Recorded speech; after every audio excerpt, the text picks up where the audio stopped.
Remand जो है वो वापस किया गया था और पुलिस की कस्टडी में दिया गया था। सुबह से मेरी सारे बुकला की टीम यहाँ पे मौजूद है और उनको पेश नहीं किया जा रहा। It's been delayed for good 8 hours. मुझे नहीं पता फवाद चौधरी किस हाल में, किस तरह उनको रखा जा रहा है और किस किस्म का सलूक उनसे किया जा रहा है।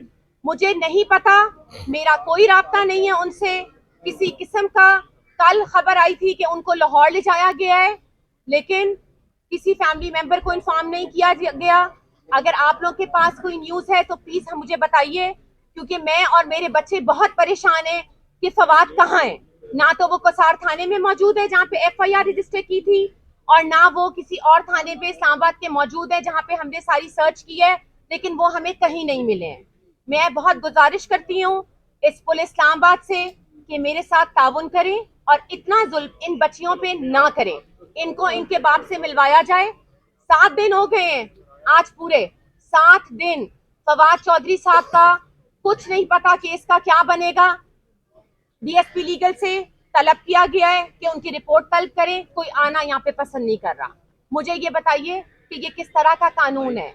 मैं और मेरे बच्चे इस मुल्क के शहरी हैं, हमें कॉन्स्टिट्यूशन में राइट दिया गया है कि हम लोग वो राइट यूज करें, लेकिन मुझे तो इस राइट से महरूम रखा गया है, मेरी दो बच्चियों को। मुझे आप बताएं कि आज मुझे मजबूर किया गया है कि मैं ये तस्वीर साथ लेके आऊं और आप लोग को दिखाऊं कि मेरी बच्चियां कैसी हैं और किस हाल में हैं। बराए करम chief justice of Pakistan honourable prime minister of Pakistan Shahbaz Sharif साहब और जितने भी हमारी केयर टेकर गवर्नमेंट्स हैं, प्लीज इसमें इंटरवीन करिए। और मैं उनसे रिक्वेस्ट करती हूँ कि हमें बताया जाए कि फवाद चौधरी को कहाँ रखा गया है।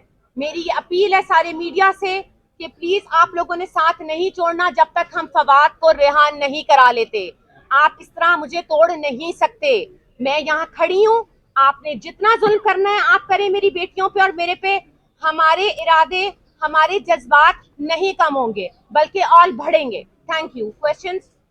आपके वकील साहब ने आपको बताया कि कहाँ है, रास्ते में? किसी को कुछ नहीं पता जी कहाँ है। मैं अपनी बात करूंगी, किसी को कुछ नहीं पता कहाँ है। आई थिंक बाबर इमाम साहब ने कॉन्फ्रेंस किया, आप लोगों ने कवर किया है, लेकिन मुझे कुछ नहीं पता।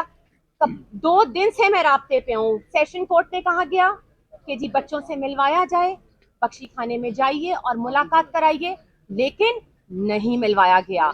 दहशतगर्दों की तरह कपड़ा डाल के, हथकड़ी लगा के उनको यहाँ से ले जाया जाता है। आज ये ना होने दीजिएगा प्लीज। आज हम सारे एक खड़े हैं।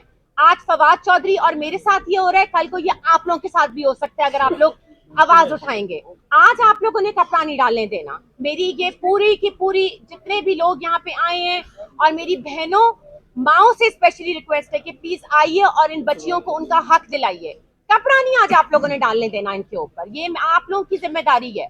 मैं आप लोगों से ये पूछूंगी कि ये आप लोगों का भी राइट है कि मेरे साथ खड़े हों। मैंने तो 2-3 दफा कोशिश की, लेकिन वहां पे इतने धक्के देते हैं पुलिस वाले कि मुश्किल होता है वहां पे मैनेज करना। लेकिन कपड़ा आप नहीं डालेंगे। वो पार्लियामेंटेरियन है, वो farmer federal minister for information and broadcasting है।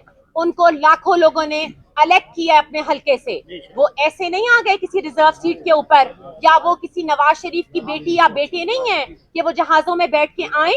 जिस तरह उनका इस्तकबाल किया गया, मरियम साहिबा किस ओहदे के तहत केयर टेकर गवर्नमेंट के वसाइल इस्तेमाल कर रही हैं? मुझे आप ये बताइए कि जिस तरीके से उनका इस्तकबाल किया गया, जितनी पुलिस वहां पे यूज की गई, मैं इंटीरियर मिनिस्टर साहब से पूछना चाहती हूँ पंजाब के कि आपने किस तहत के थ्रू उनको इतनी सिक्योरिटी दी गई है। I going to file a contempt against them in the court. मुझे बताएं आप, ये कोई तरीका है? और आप वहां पे हमारे chairman, ex prime minister of Pakistan, सबसे बड़ी हमारी पॉलिटिकल वो जो है ये हमारी पार्टी है, उसके चेयरमैन की आप सिक्योरिटियां ले रहे हैं। हमला तक तो हो गया उनके ऊपर। मैं किसी पार्टी की साइड नहीं ले रही हूँ, लेकिन मैं आपको फैक्ट्स बता रही हूँ कि क्या क्या हुआ है। और उनकी सिक्योरिटी हटा के आज पता चला है जी बनीगाला की भी सिक्योरिटी हटा दी है। कोई बात नहीं, वहां पे बंदे खड़े हैं। मेरी कल चेयरमैन साहब से मुलाकात हुई है और मैं उनकी बहुत बहुत मशकूर हूँ, पूरी पीटीआई टीम की, जनरल सेक्रेटरी साहब की, असद उमर साहब की, शाह साहब की, जितने भी लोग वहां पे थे, उन्होंने जिस तरीके से मुझे इज्जत दी और फवाद की जगह पे मुझे बिठाया, ऐसा बहुत कम लोग इंसानियत के तहत करते हैं। इसीलिए उनकी इज्जत है, अवाम इसीलिए खान साहब की इज्जत करती है। इसलिए नहीं कि वो कोई करप्शन करके उन्होंने एवन फील्ड में अपार्टमेंट्स ले लिए हैं। घड़ी का मसला, कभी उसका मसला, लेकिन आप पहले हकूक तो दें, मुझे पहले मेरा राइट तो दें। आप आ गए गवर्नमेंट में, नून लीग और सारी हमारी इंपोर्टेड गवर्नमेंट पीडीएम, मुझे तो राइट आप दिला दें। छोड़ दे फवाद चौधरी पीटीआई से बिलोंग करता है, छोड़ दे सारी बातें, लेकिन उसको राइट तो दिलाएं, मुझे राइट दिलाएं। मैं तो किसी पार्टी का नहीं हूँ हिस्सा, मैं तो एक दो बच्चों की बेटियों की माँ हूँ, मुझे राइट दिलाएं आप ना।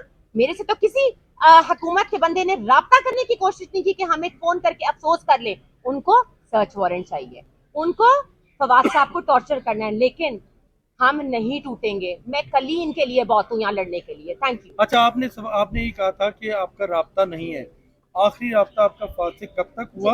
और दूसरा ये बताइएगा, आज टाइम स्क्वायर न्यूयॉर्क में भी प्रोटेस्ट हो रहा है, बात क्या है? आज टाइम्स स्क्वायर न्यूयॉर्क में, परसों यूके में और बार्सिलोना में भी हुआ है। ये कैंपेन हमने नेशनल लेवल, हम वर्ल्ड वाइड ले गए हैं। और देखें, अगर फवाद साहब ने कोई जुर्म किया है वो जरूर अदालत फैसला करे, लेकिन आप ये हथकंडे नहीं इस्तेमाल कर सकते कि जिस तरीके से उनको गायब किया गया। मैं तो इसको यही कहूंगी कि किधर है वो, मुझे बताइए कहाँ है वो। मुझे जवाब चाहिए प्राइम मिनिस्टर ऑफ पाकिस्तान कि मेरे हस्बैंड को कहाँ रखा गया है। मुझे जवाब दें इस बात का कि वो कहाँ है। ऑनरेबल चीफ जस्टिस साहब 7 दिन आज हो गए हैं, फवाद नहीं बाहर आए, उनको नहीं मिली, ये बच्चियां महरूम हैं। मैं आपके आगे हाथ जोड़ती हूँ, मेरी इल्तिजा है आपसे, मेरी रिक्वेस्ट है आपसे कि इन बच्चियों की खातिर 100 वोटों लें आप। Thank you.